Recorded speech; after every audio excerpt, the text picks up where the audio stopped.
我开始直播啊，刚才又忘了点这个直播按钮了。今天讲一下司美格鲁肽。先说结论啊，就从我查到的文献，还有身边朋友的亲身体验，还有我观察到的一些现象，我就建议大家不要轻易尝试司美格鲁肽，包括就是同类的 GLP-1 这一类的肽类的药，它的副作用非常的大。如果你一定要用呢，就希望你能够把我今天的直播完整的听完，然后慎重考虑之后，了解到它的适应症、禁忌症。如果真的是有需要，条件也满足，然后也要科学的用，然后按照它的正规的使用方法来用，这样可以最大限度的避免它的副作用，避免出现一些不良反应。因为这个真的它减重确实非常的快，而且很明确，但同时代价也非常的大。怎么说呢？这个药吧，它叫司美格鲁肽，但它其实不是最早的同类药。最早的药从2000年初就开始上市了，当时还是比较简单的，而且并不是针对减肥，主要是针对的是糖尿病还是。但是当时的药有很大的缺陷，就是也不能叫缺陷吧，就是当时的技术还是完整的这种成分药，所以它的半衰期非常的短。这个原理呢，其实叫肠道激素。从100多年前，就是1902年的时候，就已经开始发现有这种肠道激素这种物质，它就有很多的作用。但是当时是技术原因还有理论的方面的不成熟吧，就是没有完全用于食用，它就是提取都是很困难的。后来慢慢发展到80年代，它才能够提取出来这种完整的 GLP， 但是也是很大的问题，就是因为人体内的这个 GLP 呢，它的半衰期非常的短，大概就是1-2分钟，可能不到2分钟吧，就是这半衰期就没了。还有一个问题就是人体本身它有一种酶，就是肠道里的酶，它就会分解这个 GLP。感谢大家捧场啊！不管你需不需要减肥，大家最好都是听一下这个内容。这个不是说，它毕竟是药品，它不是保健品，真的不能随便滥用的。这个滥用已经出现很多严重的后果了，而且美国也好，全世界也好，都是有这种极端的案例报道出来，很多都是在走法律程序的。它这个药的从实验开始就是有一些很大的争议，待会儿我会慢慢说的。还是说，就是人体内的它这本身的 GLP 呢，半衰期非常短，而且它有酶会直接代谢掉，就是体内存在不了太多的作用。那后来呢，是90年代的时候，美国退伍医院的一个医生吧，他就放弃从这个人类体内去提取了，他就从这个美洲的这种叫什么一种毒蜥蜴吧，沙漠生活的一种毒蜥蜴，从它这个唾液里边提取出来这个 GLP。然后呢，发现这个蜥蜴，就毒蜥蜴里面这个唾液里的这个 GLP 呢，和人体的 GLP，相似度大概53%，就是一半都是相近的，大概26种，氨基酸里面就很多都是相近的，就是能够代替很多人的这个功能，但它毕竟还是外来物种，它不是，甚至都不是这个哺乳动物嘛，蜥蜴它是冷血动物了。感谢 MK 送的300个宝石，母亲节快乐啊！祝你身心快乐，然后发大财。那我们继续说，就是它是从毒蜥蜴唾液里面提取的嘛，但是呢，还是一样的问题，就是你到人体里面，它还是会被这个酶消化吸收，而且半衰期还是很短，只是说能够大量提取了。所以第一代药就是2000年初的时候，它是要求用药很频繁的，好像是当时是1天2次吧，就很麻烦。就是你和这个打胰岛素啊，和其他的传统这些药，看不出明显优势。当然优势也有，但是它并不是说特别成熟，但是也在临床在用了，然后也在观察当中呢，就发现哎，好像病人减体重减得很快。后来是这个就是诺和诺德嘛。他这个科学家就用这个化学的方法呢，就把他这个26个氨基酸里面敲掉一个，然后加入一种人工蛋白，就让它的半衰期呢直接就指数级别这增加了，就从2分钟左右变成了好像半衰期是165个小时，就是大概是7天整，还多一点，多1个小时，所以它就很方便了，你就1礼拜打1针就行。当然一开始它用来打这个打之后一周打1针降血糖嘛，它是用的量是很小的，不是很多。控制血糖的效果呢，就和胰岛素呢可以说是不相上下。但是也是有一些副作用，所以并没有完全替代胰岛素。好处就是你不用像胰岛素那样，就是餐前都要打嘛，你就是1周打1针，它就可以长效。因为它的好处是，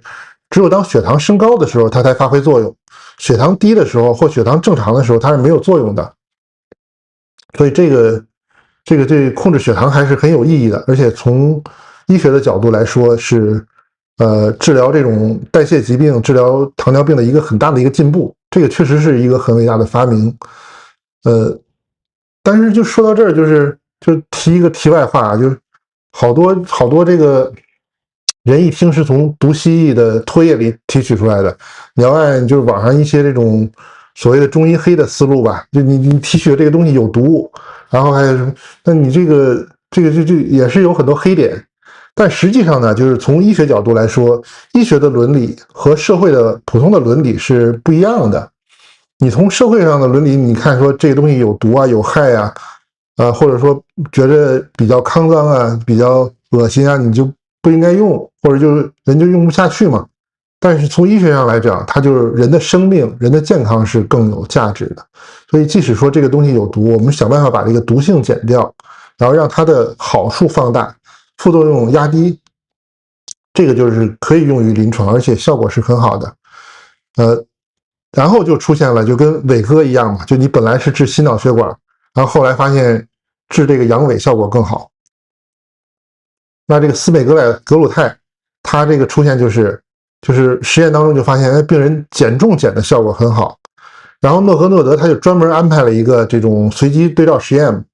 就专门针对这种减重需求的。当然，他入组的条件也很严格，结果确实效果非常好。平均是减重了15%左右，有低有高，平均啊就15%。但是这个实验呢，我觉得你如果按照医学实验的要求来看，就是怎么说呢？可以说叫不讲武德吧。就是原来讲那个勾勒姆医生那期我就说过嘛，就是你这双盲对照随机实验，这个就是你看你实验怎么设计，你要想设计好。想表现它的优势，你照它的优势方向去设计就行了。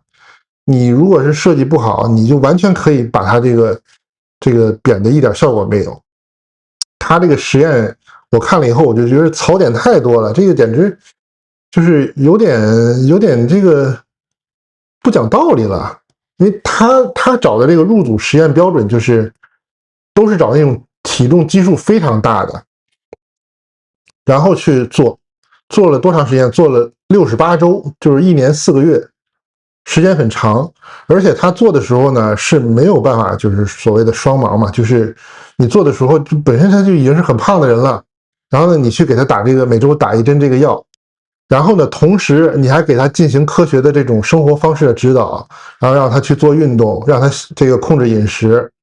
那我觉得这个就是太不讲武德了，因为我们知道。你普通的人，如果他体重基数特别大，就已经是超重的状态、肥胖的状态，他只要控制饮食，恢复有一个好的这种生活方式、好的这种运动饮食习惯的话，他就能减体重。你这就说不清楚了，你到底是这些入组实验的人，他改变生活方式、控制饮食减的体重占这个15%的减体重占多少，还是说你这个纯药？这个效果减了多少呢？你这个是很难完全分清楚的，因为它作用的原理呢就是2条。第一条呢就是直接从下丘脑控制你的神经中枢，就是让你把这个饥饿这个感觉就完全就没有了。第二个呢就是它减少这个胃的排空，就是让它排空的速度变得特别慢。不是说普通的慢啊，是极度的变慢，就是你稍微吃一点点东西，它会完全代谢不掉，代谢的特别慢，慢到什么程度呢？程度就是说现在就是最近加拿大的外科医学会专门就是紧急更改条款，就是把这种打司美格鲁肽的病人视为保护状态。因为大家知道，你做手术一般是要求是空腹的，然后12小时或者是更长时间是要禁食水的。为什么呢？因为你做手术的时候打上这个全麻，打上麻醉之后，你的很多这种神经啊，很多这种器官它的运动就没了。如果你这个时候胃里面有水或者有食物，就没有完全消化掉的东西的话，它是有可能你做手术一刺激，它会反流，有可能就把这个呼吸道就堵死了，甚至有可能吸入性肺炎，这个是危及生命的。所以我看最新的规定就是把这个打司美格鲁肽的患者就视为保护，然后要求是他要不然就停药一段时间之后，确认彻底过了这个半衰期，要不然就是你禁食水的时间要更长，不然确实是发生过这种比较可怕的这种医疗的事故的。这就是打司美格鲁肽的一个风险。大家如果说你真的已经是下定决心要打了，那你一定要知道这一点。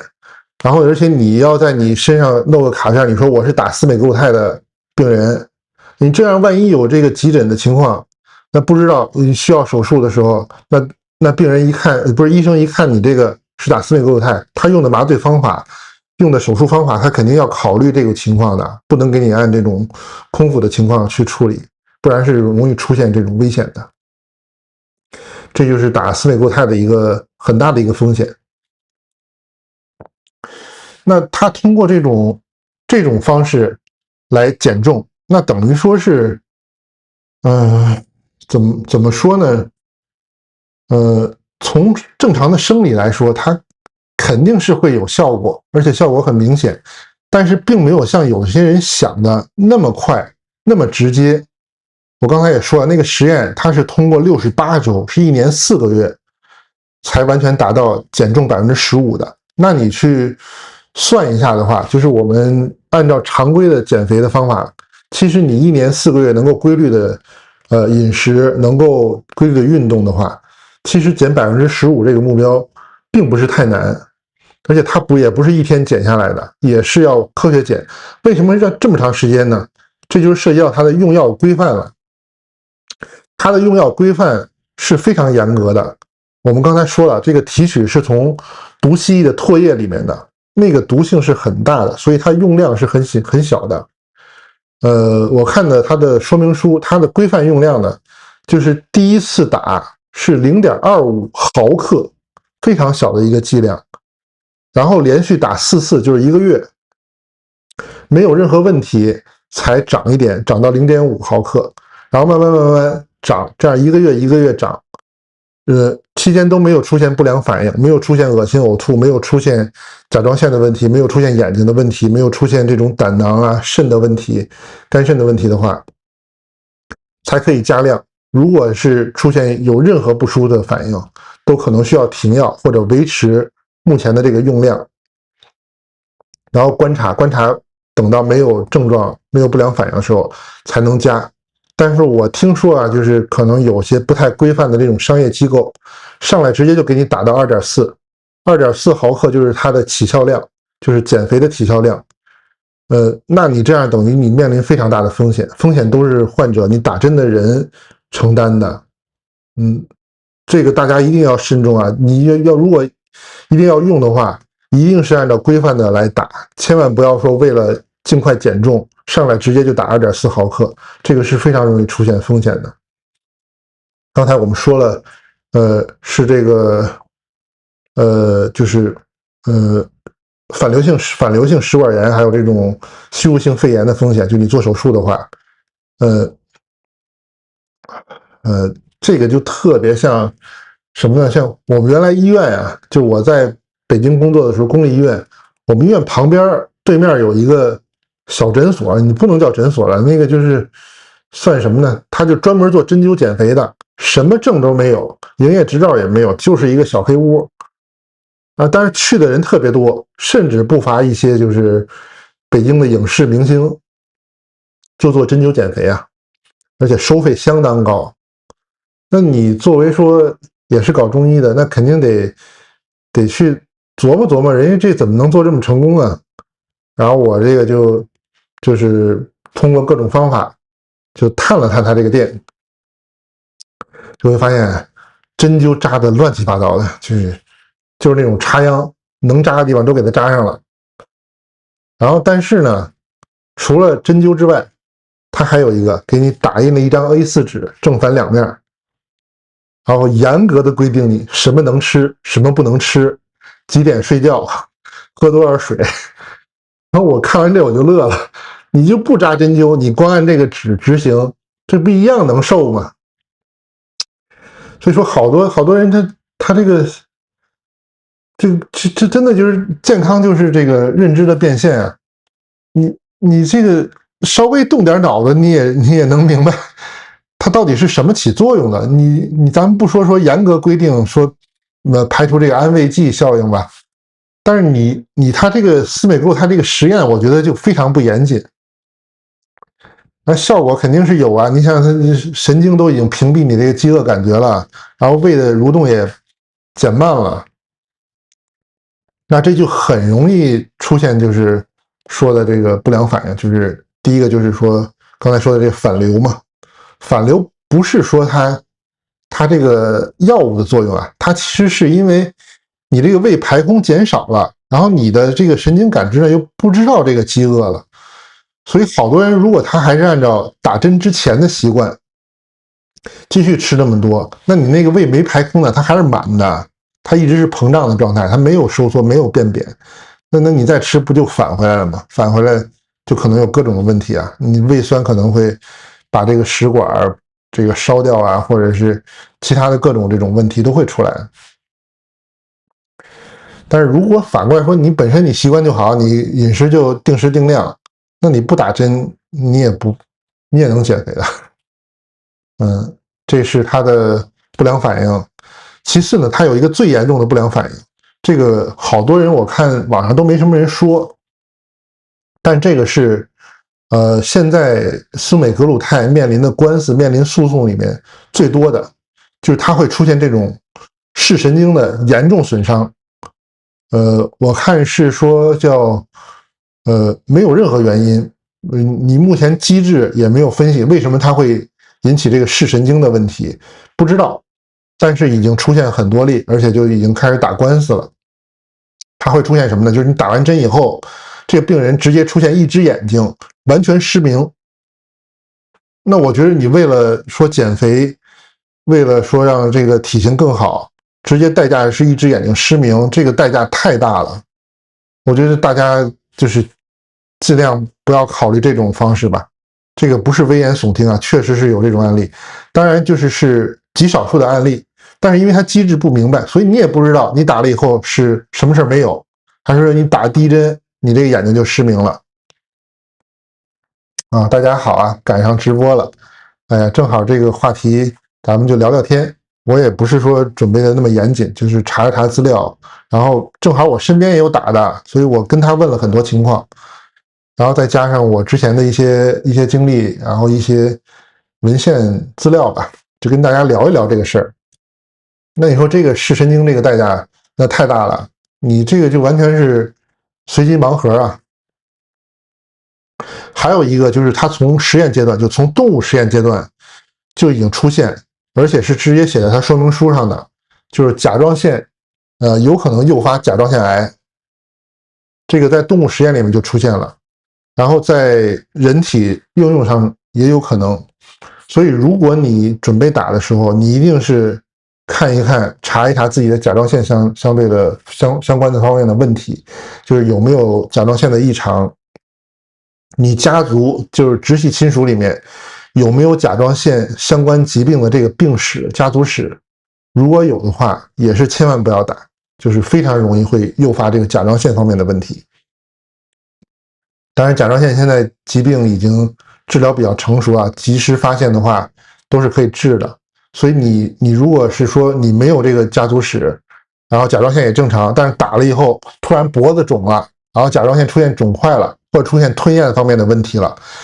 别犹豫，赶紧去找家庭医生，赶紧去查甲状腺，这个是非常有很大的可能是会诱发甲状腺方面的问题的。啊，差点去打了，这节目做的还是比较及时的。这个其实我关注这个药已经有个2-3年了，然后身边的也有几个朋友确实打了，打了之后，打的过程当中，打完了之后，我都是有跟他们探讨过这个问题，然后我也查了很多的文献，他那个实验的原始文献我也查了，啊，这是甲状腺方面的问题，就是我们说副作用或者叫不良反应吧，这个是大家一定要重视起来的。还有就是说，胰腺和胆囊的问题，它也有可能诱发胰腺方面的疾病，跟它的胃排空慢有关系，包括它的饮食结构，还有它的胆囊的分泌，就是因为你不可能考虑说这一个药它是把胃的这个功能减弱了，那你其他的消化系统的这个胆囊、胰腺、肠道这些，它不是同步的呀。那它可能就会出现互相矛盾的地方，甚至就可能出现相关的疾病。我看报道就是很多是会诱发这个胆囊的结石，还有胆囊炎，还有胰腺炎，所以这个大家如果有这方面的问题，也是要慎重考虑要不要打。如果打的话，出现这相关的不适或者症状，及时停止，及时找医生去就诊。这个是胰腺和胆囊。然后就是说，它的这个胃排空的问题，它会形成这种胃瘫嘛，就是胃蠕动，非常的慢。这个刚出来的时候啊，就司美格鲁肽刚出来的时候，医学界里面有一个称呼，大家一听就明白了，管这个司美格鲁肽叫什么呢？叫生化版缩胃手术。不知道大家了解没了解过那个缩胃手术啊？就过去好多这个纪录片，还有这个网上报道，就是说有那种特别胖的超级大胖子，各种方法都试了，实在减不下来，怎么办呢？就做缩胃手术，把这个胃切掉一部分。有好多不了解医学的人，是不是就以为说，哎，是不是把胃切了，他吃的就少了，然后所以他就瘦下来了？这个其实不是这样的。就是缩胃手术呢，它确实是把胃切了，但是它的目的呢，不是说因为你胃少了你就吃的少了，它的目的是说你胃少了之后呢，它会刺激这个肠道，然后你肠道自己就会分泌这个 GLP-1，虽然它半衰期短，但是它是你人体自体的自源性的嘛，所以它的效果还是有的，这样人他就会很快瘦下来。我正好有个这个亲属啊，就是是得这个胃癌，然后他就把胃切除了2/3吧，然后很快这个人呢就变得极度的消瘦，就原来就是正常体重、正常状态的这个男性吧，然后很快的时间，就几个月时间，就变得那种皮包骨的状态了，就是整个脸都凹陷，然后这个变得极度的瘦，然后人家也整天没精神，就状态非常的差。然后反正我们就亲戚就聊天嘛，他就非常后悔做这个胃癌的手术，他就觉得这个做完以后太痛苦了，吃东西也吃不了，吃一点点就撑的不行，胀的不行，好长时间都没有饥饿感，然后这个大便也是有问题的，反正就非常痛苦。所以说大家如果是为了瘦，你付出这个代价真的是不太值啊。去年回国同学聚会，有一个同学就是忙没有运动，然后觉得胖了就去打一针，那他这样肯定不是规律用药，就不规范，是非常容易诱发副作用的。如果要打针的话，你是一定要配合运动，然后一定要配合饮食这个控制的。为什么要配合饮食控制呢？因为它的这个原理啊，就跟刚才说的这个缩胃手术是一样的。它是生化版的，它是通过生化来直接控制这个胃，让它蠕动变慢，这个就导致你吃的东西是绝对减少的，就是你吃的是特别少，所以它一个大的副作用就是你会变得营养不良，就你吃的是出现巨大的能量缺口嘛，你饮食也会变得少，所以最严重的表现就是你除了瘦，你还会出现就是这个胃这个位置变得胀大起来，胀大一圈，然后同时呢，你这个脸颊会变得很消瘦，然后皮肤会下垂，眼窝也会变得凹陷。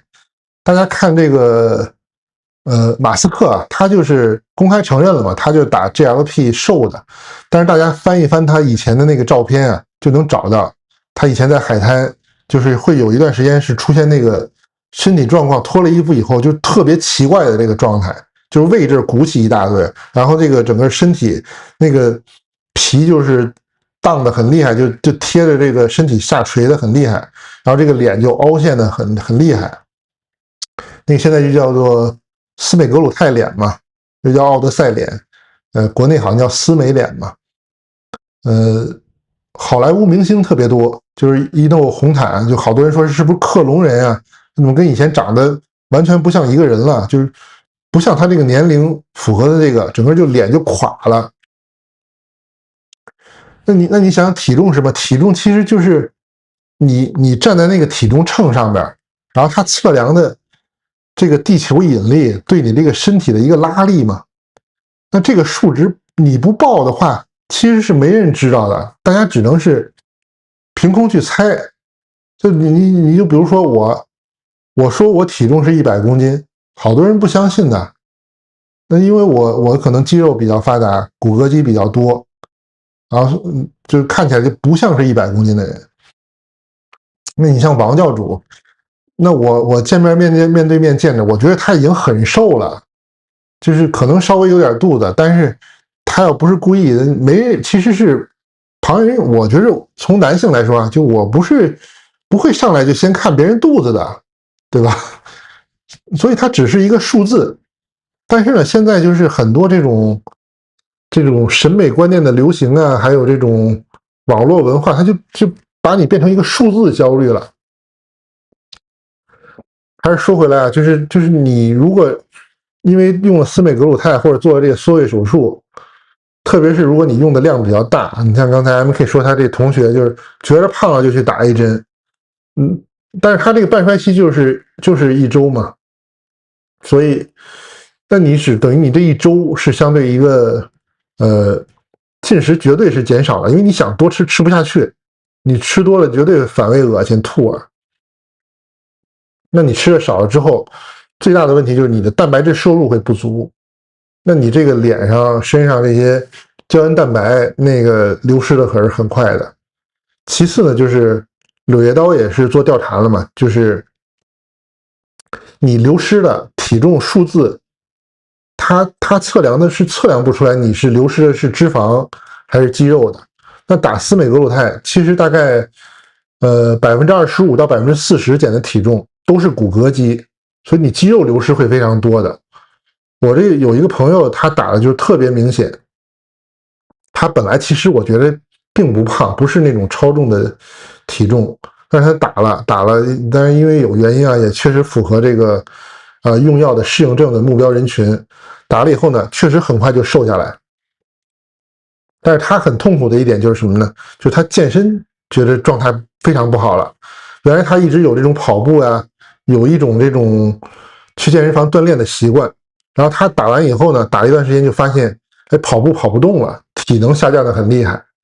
然后去健身房，比如这个做杠铃、做深蹲，以前可能练完以后1-2天休息一下就恢复过来了。然后他发现就是打完斯美格鲁肽以后，同样的训练量，他这个肌肉酸痛可能1周甚至更长时间都缓解不过来，这就说明他流失了很多就是这种骨骼肌。那作为这个成年人，尤其是中年人的话，那你流失这骨骼肌可不是说你简单吃2顿饭就能补回来的。还有就是实验这种调查它显示，打了斯美格鲁肽的不可避免的就会出现维生素的不足，尤其是维生素 D3 是流失的最多的。那我们知道维生素 D3 它是非常重要的一种营养素，它是你的合成钙的一个非常重要的一环。你如果不足的话，非常容易出现这种钙的流失，出现这种骨质疏松。还有就是它也是免疫系统的一个很重要的营养素。你如果维生素 D3 不足的时候，你免疫力也会下降。你像疫情的时候，他就做调查嘛，就是出现重症的，那维生素 D3 缺乏的人群比例非常高。反过来，维生素 D3 如果不缺乏的话，你可能就是轻症，甚至就没症状，就非常少会出现这种重症的情况。那还有其他的作用就不多说了啊，就是它会引起这个维生素 D3 的不足、蛋白质的不足，还有其他维生素的不足，而且它还会导致铁的流失。我看这个实验的回顾，就是说很多患者他会出现这种缺铁性的贫血，就是因为你摄入的营养素不足嘛。所以大家如果说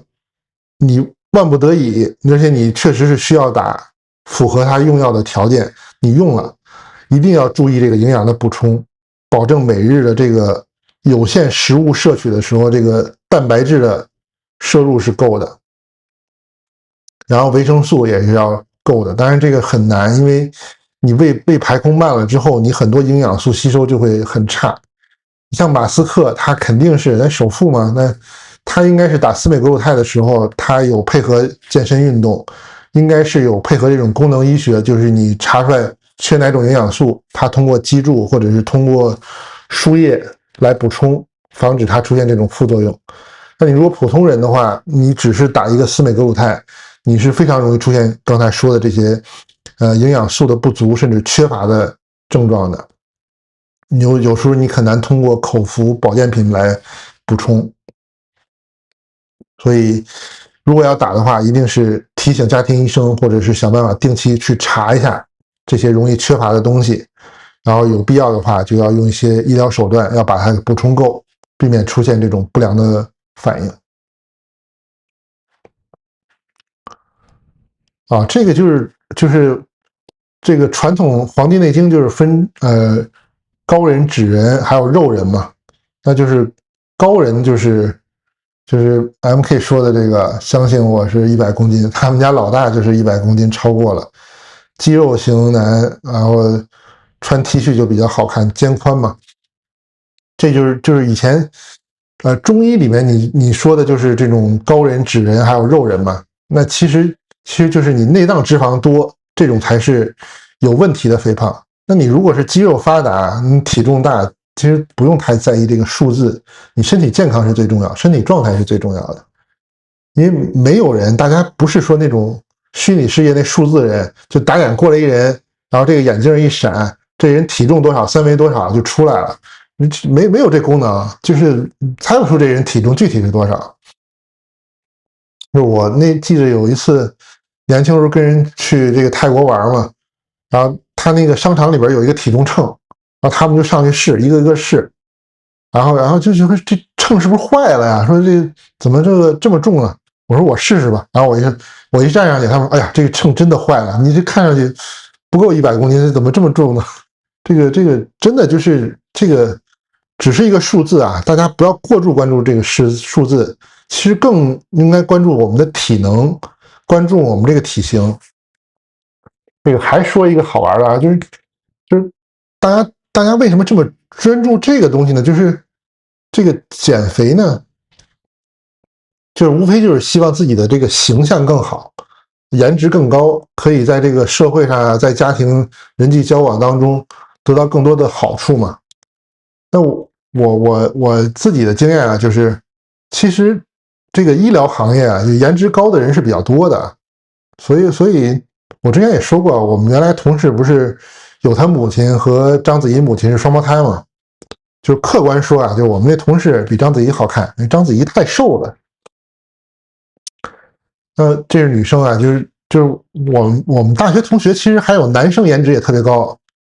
就高到什么程度呢？就是我们上课的时候，就好多别的班甚至别的学校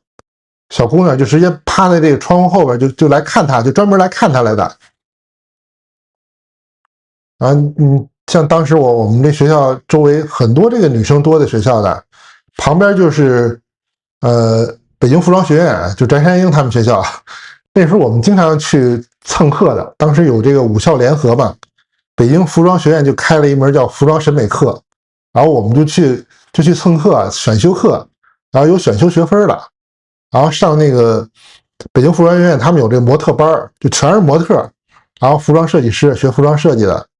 啊都是美女，然后我们就去蹭课去，然后还有这个对外经贸大学也是美女特别多，还有中华女子学院那就不说了，就是女校没有男生啊，没事我们就去他们这个晚上舞会啊，这个搞活动，搞联谊什么的。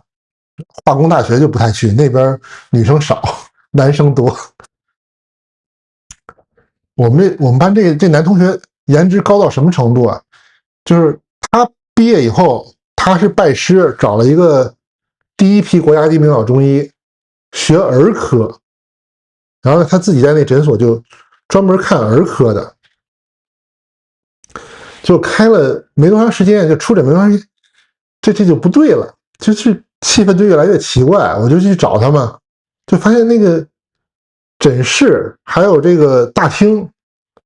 全是穿的特别清凉的这种叫什么辣妈呀，这个小少妇嘛，带着孩子，然后孩子就扔一边了，然后就找我们这同学，就大夫你给我号脉吧，然后然后我就那诊室隔音不好嘛，所以我就能听得很清楚，然后就直接冲我同学就说：“那大夫，我胸口这疼啊，你看看，给我看看怎么回事。”然后这样就是孩子扔一边根本就不看了，就这妈妈就缠着我同学围一圈美女，然后就问：“哎，大夫，我这妇科怎么不好啊？我这心情不好啊？”就跟他聊天，一聊就聊半天，就不停的，所以就到这种程度。但是实际上呢，我这同学跟我其实身高体重是差不多的，但是就是脸不一样嘛，就是人家衣品比较好，穿衣服比较有型，然后呢，这个五官比较标致。我就正好反过来，我刚到医院的时候，都是那个病人直接就问：段大夫啊，您今年50几了，还几年退休了吧？我说是，还30多年就退休了。我刚25岁啊，这不30多年才退休吗？就把我就当成50多岁的老大夫了，因为就差这么多。但我觉得这个绝对不是说你把体重减下来就能有用的。我觉得这个真的就是人家就是老天爷赏饭，你这个抢不过来。以前我们上学的时候，当时有一师姐啊，就是发现一条迅速致富的一条路，怎么做呢？她是这个从小练武嘛，就身材也比较好，然后就专门去北京各大高校女宿舍贴小广告，针灸减肥，然后气功减肥，就是针灸加气功减肥，很简单一句，然后留了一个联系电话，电话还是宿舍那种固定电话，然后就去人家女生宿舍就扎针灸，然后呢再教你呼吸吐纳，再教你怎么做运动，然后减肥。这个收费其实不贵，就可能当时就收几百吧。第1个月还不太多，第2个月我们比较熟嘛，他跟我说第2个月挣了3万多，之后就没少过这个数。然后我就特别眼红，我就跟那个刘路遥，原来我跟大家聊过嘛，就是我们班那个秀练大师兄，就是身高2米，体重啊就比我肯定多很多了，然后就上去说咱们是不是也能干这活呢，也能挣点小钱呀？他就跟我说，咱俩这个好像不太适合干这个。然后我说怎么了？他说咱俩照照镜子。然后我一看，确实是我们俩这都5大3粗的，而且都是男性，你去女生宿舍不太方便呀。所以后来就是我就还尝试了一下，我就去女生宿舍给人治痛经啊，治腰疼啊，治落枕，也就这样了。这个真的是挣不了钱，但是那个师姐真的是那几年挣钱挣太多了。哎呀，就是说点题外话，就是说大家不要过度因为这个体重这个数字来选择考虑这个司美格鲁肽，因为它是有一个非常明确的，就停药一定会反弹，而且会垮脸，因为它会导致胃瘫嘛，所以它会让这个整个内脏的这个筋膜下垂，然后你面部的这个脂肪、胶原蛋白一样会流失，然后就出现那种司美脸，就整个脸垮了。然后，那我觉得这个代价比你说体重减15%这个代价太大了吧？还有就是说，它一定会反弹。这个柳叶刀做了调查，就是停药以后，基本上所有的人就是恢复了减重前的2/3的体重。那你想想你付这个代价值吗？那你要说有的明星他为了走这个红毯，为了拍个电影，为了拍个电视剧，人家是挣钱去的。那你普通人，你有这个必要吗？你去打了这个针，然后吃也吃不着好的，然后整个内分泌是紊乱的，最后得一个结果，然后你一旦停了，你又出现这个反弹，你就白减了。那你吃这苦图什么呢？没苦硬吃嘛。还有一个这个就是大家一定要小心啊，就是它有一个禁忌症，就是说孕期的妇女是绝对禁用的。虽然没有明确的证据，但是从它这个药理学上讲，它是会影响胎儿的。所以就是如果是怀孕或者准备怀孕的，千万不要打这个针。如果是准备怀孕，一定是提前1-2个月，就一定是把这个药就停掉，让它就完全代谢掉之后，再考虑怀孕。就说到这儿，就为什么会出现这个数据呢？就因为他实验的时候，好多这个参加实验的人员啊，他本来是通过口服避孕药来避孕的，但是打了司美格鲁肽以后，他这个胃蠕动减缓了嘛，所以你那个口服避孕药它起效时间就慢了，所以就当时出现这种好多叫司美宝宝、司美胎儿，就是打司美格鲁药本来没想要小孩，吃了口服避孕药，结果就怀上了，怀上之后出现各种问题，所以就发现这个千万不要打针的时候怀孕。然后如果你是通过口服避孕药来这个避孕的，那你千万得上点心，这个千万别搞出人命来，这个是一个很大的一个禁忌。哎呀，这个就是它的副作用是这样。那咱们也得说点正面的啊，就是说这个药确实是减重效果非常好，但是它是有适应人群的。适应人群是什么呢？2条啊。第一条就是你是那种绝对的超级肥胖，就是超级重，体重超标非常多，多到什么程度？就是我们知道这个 BMI 指数，体重和这个身高平方的比超过30，大于等于30，这个是可以用的。这种超重呢，你很多是本身你内分泌有问题，或者代谢有问题，或者是你生活习惯非常不好，那你打这个针，然后同时通过调整生活方式、调整饮食，这个是可以把你这个肥胖、超重的这个体重能够减下来的。而且这种呢，相对来说，如果你能够一直保持比较好的饮食和生活习惯的话，它相对反弹的概率就小很多。当然，可能用药的时间会更长，就不是说简单的用个1年4个月，可能是要更长时间的，因为基数大嘛，你要减到正常的 BMI， 就是相对时间要长。当然，我本人啊，我是特别反对这个 BMI 这个指数的，就是跟刚才理由一样，它其实你通过体重和这个身高这个比值啊，它只能是一个大概的。你看我来算的话，我 BMI 就是28，我就是属于超重，但是我觉得我就体重还可以吧，就不算超重太严重，就是正常体型。这是 BMI 超过30的。还有呢，如果是BMI 大于28，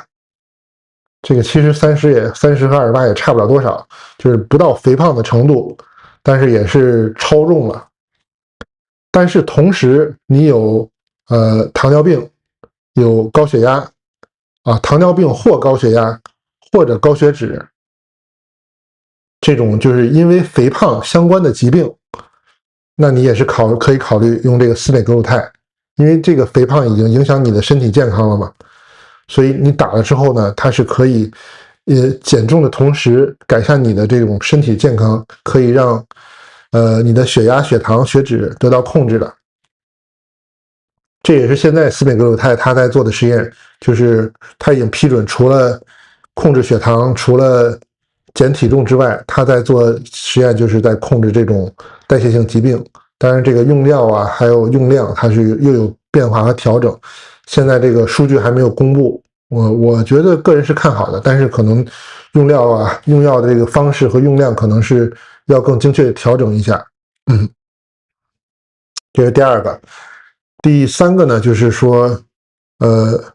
儿童，就是12岁以上的儿童，12岁以下的就千万不用啊。12岁以下用的话，是禁用的。如果是超过12岁，然后同时你的体重呢是在同等年龄人群里面前95%，就前5%的体重，而且超过60公斤，这种是可以考虑使用，就是把体重减到正常的标准范围内的。但是呢，就是还是说回来，就是他不是说这个 MK 他那个同学说的，就是你打一针就好了，他不是打了针就好的，他是打了针一定要配合运动，一定要配合饮食控制，甚至你可能还需要配合补充营养素，他才能够健康的把这个体重减下来，然后减少这个反弹的概率。当然现在的话，就是本身那些超重的人，他可能生活习惯也不好，然后你停了药之后，2/3的人都是，不是2/3，是基本上95%、99%的这种程度，就100%吧，他就说都反重了，就是2/3的体重都回来了。这是他的适应症。然后就是他用的时候，就是逐渐的加药量，不要一下就给到2.4，它毕竟是有毒的东西啊，这个用多了这个会出问题的。然后很重要一点就是停药的时候也不要突然停。像 MK 他说这个同学这个就是等于是2个禁忌都犯了，上来就觉得胖了就打一针，然后觉得就好了又不打了，这个它的效果也没有达到最大化，然后它的副作用反而是最大化的。如果用了一定停药的时候也是逐渐减量，就是从2.4然后减到2.0，减到1.75，就1.5，就慢慢减下来，然后最后再停下，就1个月减一次量，1个月减一点量，1个月减一点量，这样逐渐减下来，这样才能避免反弹，避免副作用。这就是它的司美格鲁肽。然后直播之前我看那个宁内阳给我打赏很多次了，所以这必须得回答。他说这个约了家庭医生，准备打这个替尔博泰。替尔博泰呢，它这个是司美格鲁肽的升级版。司美格鲁肽它只是一个单靶点嘛，然后替尔博泰它是双靶点，它除了胃之外，它对这个胰岛素的影响也很大，基本上是等于你要如果说这个司美格鲁肽还是让这个胃的蠕动减缓的话，那个替尔博泰它就基本上就是你直接就胃瘫了，就直接胃那就直接拉一拉链，你什么都吃不下去了。所以它减重好像是能减到，实验上是平均数据是减到22%的体重，那这很可怕了。你100公斤的人，那就是得减掉20多公斤，这个是数据。那副作用等于就更翻倍了，就是一样的，就司美格鲁肽有的副作用它一样有，而且只会更严重。所以我建议就是大家如果不是说符合刚才那个适应症那3种情况的话，你确实是因为这个肥胖这个超重已经影响到身体健康的话，真的是不需要打的。很多人他其实这种 BMI 是正常的，你只是自己觉着自己胖，甚至身边的人都不觉得你胖，你打了之后你别管减多少，别人只是觉得说哎你好像瘦了，那也就是这一句，那其实并不会对你带来很多实质性的变化的。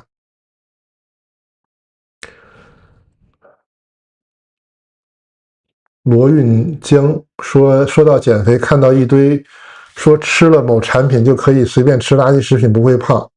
有些吃了3分钟后可以瘦脸的广告，哎，这绝对不能信啊，这绝对是骗人的。你这原来郭德纲做那个藏秘排油，那真是能吃出人命的那个就是你脂肪都排出来了嘛，那个非常危险的，那个是处方药。哎呀，这个，所以大家一定要有这个逻辑思考能力。司美格鲁肽确实是效果很好，但它那个本来是控制血糖的，它的副作用是让人体重变瘦，但是是有代价的，不是没有代价的。而且打的时候一定是要遵循健康的生活习惯、充足的睡眠，然后合理的饮食，不然你的这个副作用是非常严重的。哎，这个真的说是这个现在这个叫什么娱乐圈这个白幼瘦的这种审美啊，真的是病态审美。你像我们说汉字，汉字里面肥，它就是肥和胖，它就是一个肉字旁吗？它就只是说明一个状态，不一定是有病的。但是这个瘦可真是一个病字旁啊，那个真的是气血亏了才会瘦的。哎呀，瘦并不是美啊！你怎么说呢？这个演艺人员啊，他这个真的是特殊的体质，那个是基因彩票。你像我原来跟北京的时候，有跟这个影视明星一块玩吃饭，最后一拍这个视频一照相，我这个头看起来比人家大1倍，但是实际生活面对面的时候，就我们看着觉得大家是差不多的，就你身高体型是差不了太多，但是你一照到照片里面，就我这个头真的是人家那2倍大，这个就是人比较上相，那个不是说你怎么去减肥能减到那种程度的。我觉得我再怎么减肥，我照相我头还是得比他大1倍，这个就是你就是老天爷父母给的，那个没办法，你可能通过化妆可能还快一点，你通过减肥是不可能达到那种效果的。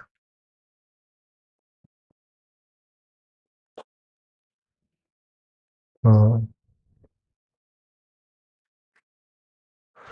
所以说这个大家不要说因为这个，先纠正一下自己的这个审美观念是更重要的。你大家看一下，就是那种古希腊的雕塑，大卫也好啊，维纳斯也好，你要按现在的观点，那都处于是超重的体型啊，对吧？大卫那个肩宽，他那个肌肉，那你现在你要看的话，那也是叫什么？水桶腰嘛。嗯，维纳斯也是啊，那绝对不算是白幼瘦的。那中国也一样，中国大家看这个宋代的这个雕塑，菩萨的这种雕塑，木雕也好，泥雕也好，那个就是正常审美嘛，就是大家会觉得这个很美很漂亮，但绝对不会觉得这个雕塑很瘦。嗯，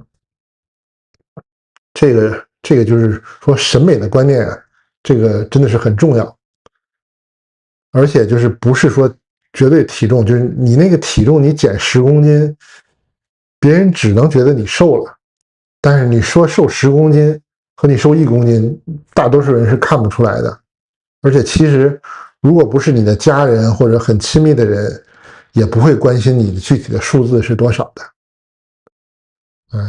所以大家还是要有这个健康的观念。司美格鲁肽啊，就是能不打就不要打，然后如果一定要打，就是刚才说的这些点，大家一定要注意到。哎，简单说这么多吧，我也没准备太多。直播今天就先到这儿，大家有什么问题欢迎可以留言啊。